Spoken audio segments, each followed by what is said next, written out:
Il voto degli attivisti del Movimento 5 Stelle sulla piattaforma Rousseau per appoggiare o meno il governo Conte fa discutere i vicentini, che da un lato apprezzano la coerenza dei grillini, ma dall'altro criticano un voto online che può decidere il futuro del paese, e c'è addirittura chi ne mette in dubbio la democraticità. Secondo lei è giusto che i grillini decidano online le sorti del nuovo governo?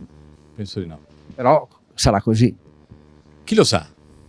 Come andrà a finire secondo lei? Non ne ho la più pallida idea, perché questa crisi sta durando tantissimo, è estremamente incerta, e credo che, come ha detto un grande politologo che è Pane Bianco, ha detto: io sono 30 anni che mi occupo di politica, vi dico che non sto capendo assolutamente nulla. Secondo me no. Perché? È una piattaforma privata, non pubblica. Per lei? Cioè, uguale. Cioè che è una cosa privata e quindi non sarebbe giusto che decidessero. No, Però andrà così.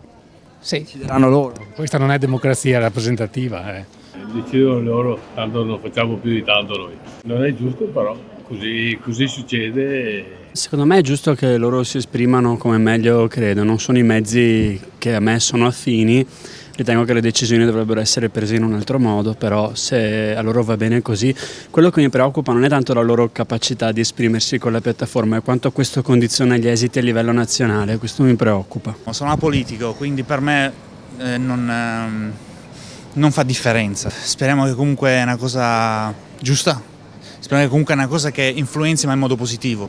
Non condivido molto la piattaforma Rousseau e neanche il movimento in sé, come movimento, anche se ahimè ormai è Però sono coerenti, loro hanno deciso di fare così. Sì, quello sì, bisogna dire sì.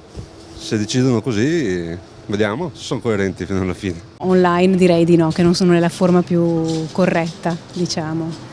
È vero che adesso ci sono queste modalità, sono le nuove forme di comunicazione, non è che ci scappiamo. Ho un po' paura che dicano che da lì dipende il futuro del governo. Possono dire quello che vogliono, senz'altro. La politica non mi interessa.